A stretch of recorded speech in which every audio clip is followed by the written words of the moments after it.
Blood donors giving the gift of life with Florida's blood centers now have more access to information about the company and what happens to their blood. That's because Florida's blood centers is the first blood bank in the state to implement a donor bill of rights. Historically, when you think about business enterprises, you think about always making sure you're protecting your shareholders. I think the world has changed, and in a changing world, you have to think beyond shareholders to stakeholders.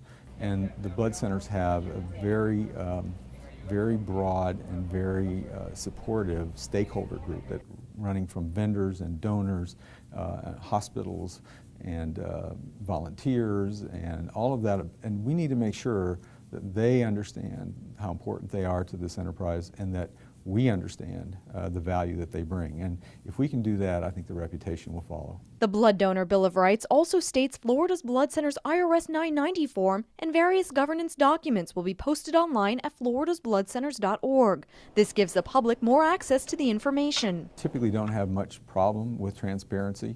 I think there are some proprietary business practices, obviously, that most companies, enterprises, whether they're not-for-profit or not, would not want to disclose, but those are pretty limited and they tend to have to do with business strategy as opposed to products and services that you're dealing with. So more is better, and I would be pretty supportive of that. Florida's Blood Centers also inducted nearly a dozen distinguished and diverse business and community leaders to its board of directors, including the Honorable Dick Batchelor, Olga Calvet, the Honorable Bill Donegan, Andrea Eliscu, Michael Frumkin, the Honorable Glenda Hood, the Honorable Tony Jennings, David Odahowski, Sandy Shugart, and Stephanie Young. The organization also named Rick Walsh as the new chairman of the board. I think that some of the new people that have volunteered to help is a testament to the existing leadership of this business and the board members of this company, of this enterprise, because I've never seen such talented folks volunteer so quickly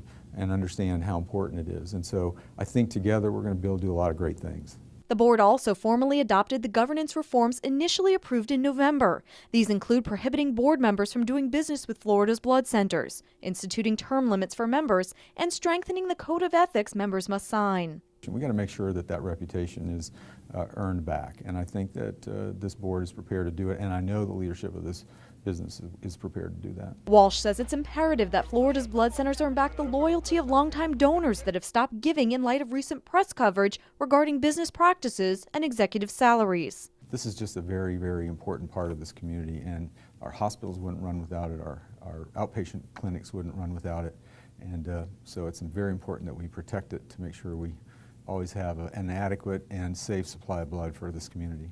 Walsh says he's honored that the board of directors entrusted him with this responsibility and looks forward to seeing the community rally to help save lives. I'm Nancy Gay for Florida's Blood Centers, where local heroes are saving lives.